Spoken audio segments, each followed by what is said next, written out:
In this episode of Week to Wicked, CarCraft Magazine brought our build team this stock: 425 horsepower, 2006 Chrysler 300C SRT8 with over 100,000 miles. We'll have 1 week to use parts from rockauto.com to build this one-of-a-kind, smog-legal, daily driver hot rod that will cost a fraction of a used Hellcat or ZL1. Enter to win this completed car at hotrod.com/W2W.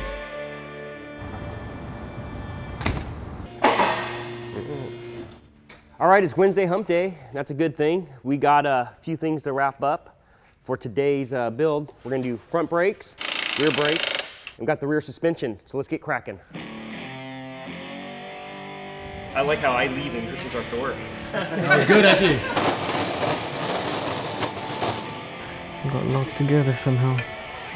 All right, Tom, here we go. This is our helpful example. Oh, wow. I would have never guessed that. I know, dude. I'm third generation car nut. My grandfathers and my father worked for General Motors when they started out their careers. And my brother and sister-in-law started out at General Motors. I started out at Chrysler.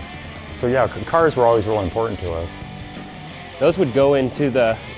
They like wear detectors or something? Or? These would be... Yeah, these don't even have the tab for.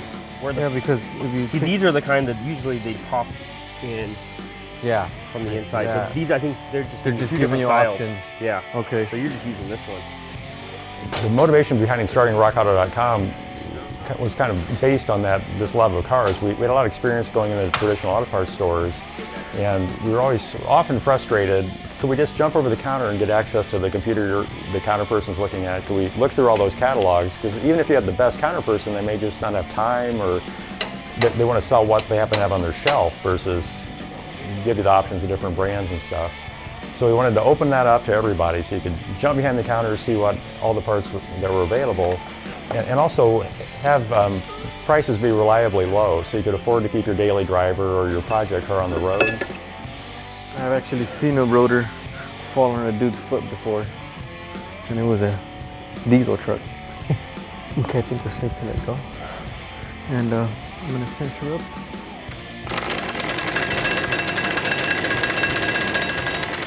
It's been really fun to work on this project car because when I worked at Chrysler in the 80s, it was K-car based. Everything was front wheel drive, or except for the trucks. I always thought about, hey, it'd be fun to bring back the old 60s rear-wheel drive V8. And so Chrysler did that after I was gone, and it's fun to work on those cars now.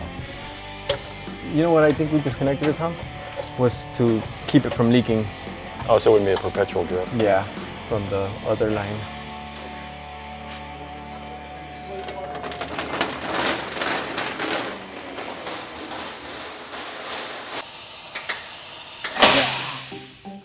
Place that over there. How many times have you shocked yourself with a battery? Not many, but I'm gonna say half a dozen. I have gotten a lot of battery acid on me. Oh, that's not fun. Burns. Yeah, I've heard that. Then this thing literally just pops out. Yeah, it should just pop out. I need to compress it a little bit, maybe. Push it down. Almost. Oh wow, that's a big nut.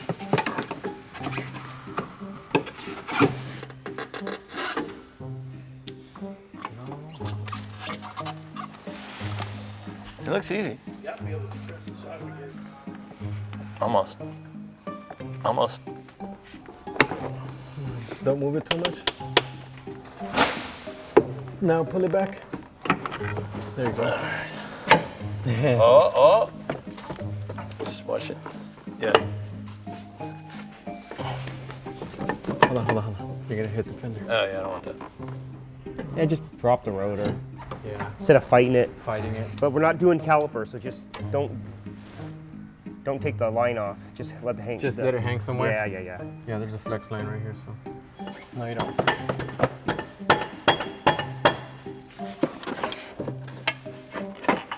Ah, look at that. Got the ham bone out. The good intentions of the Scardo You can tell he's been working on something he probably shouldn't have because it's all over his face. It's all over his arms. It's in areas that you just normally wouldn't get that dirt on. John, you got a little something right here. Right here? Yeah, Right there? yeah. I got it? Yeah. Oh my. Up here? Pretty hard. I gotta get back to my laptop. Oh, look at that. Look at that. Is that extra dirt? Yeah. See, I was helping. Did things. Okay. So let's just drop it from here. What the are that? I guess that's the mufflers or the Catalytic. pads. Catalytic converter. So let's just pull the exhaust system out then. Yeah. And then we'll drop the subframe. Yeah, it's just a matter of putting something here. Yep. And then 1, 2, 3, 4 bolts. Drop it a little bit and then just slide it out. That's what it's saying. All right, let's do that.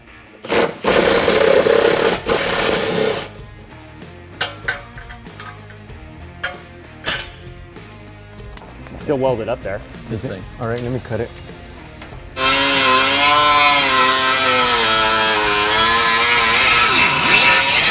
Are you cutting through that thing or what? Yeah.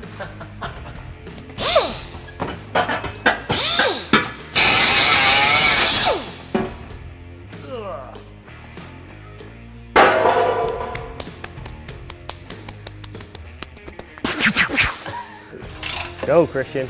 I want to see that sweat.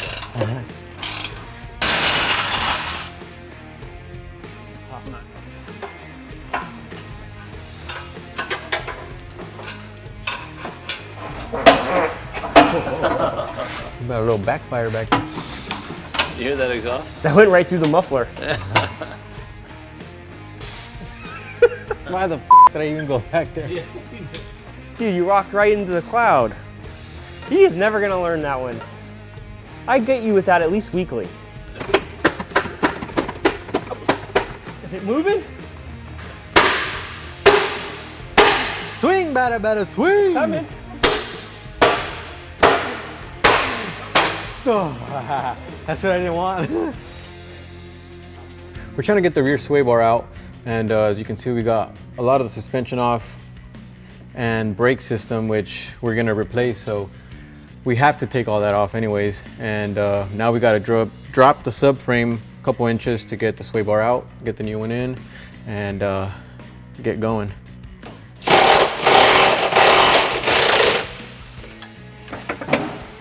You just gotta be gentle. Careful, careful, yep. Boom. Do you have the bolts on that side over there? Yeah, both of those bolts are still on over there. So this is a pretty cool setup. Stock spring comes out, not adjustable, it's just the way it is. They provided another spring, quite a bit shorter, but you have this adjuster, so now you can adjust ride height and spring rate. It's not a coil over because it's not, you don't have your shock and your coil all as one, but you still have an adjustable shock that's going to go on the outside in the stock location, and then you got your spring here that's fully adjustable. Go ahead, you're good. Keep going, keep going. Okay, all the way. All right, so I'm gonna compress the shock, get it in there quickly, and it's gonna respring and back into its place. So let me do that. This takes a little bit of oomph.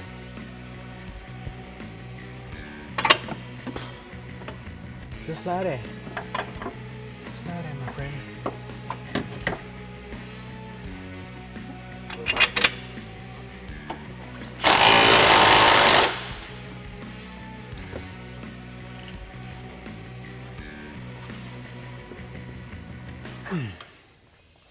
Cool, let me move this out of your way.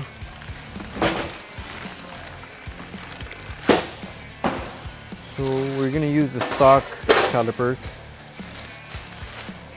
I'll get something to bust these out of the old ones. Okay. And then we'll put in the new pads and pins. Yeah, might as well just mount them up and then we can just work around it. That way we don't, you know, I won't have to be holding it all crazy. I think these might go like this. Yeah, it's nice the power stop pads have a little wear sensor that the original ones didn't. It'll make noise if it rubs. And we need the, where do we put the clip on? I think you can get them on. Oh yeah, we kind of bent it or Yeah. sprung it in there.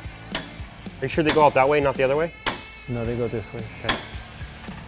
The other side's smaller in diameter. Okay. Oh, you put them in? Yeah. Oh, I thought you were trying to take it out. No, we're putting Okay. them in. All right, now we can remove this, get the rotor on there. All right. Looks like it belongs there. All right, so it's the end of day 3 and we're cutting out a little bit early. We're gonna come back in tomorrow, finish up the car. It'll be the first time we finally get it done before Friday. That way we can take the car down to the beach and enjoy it.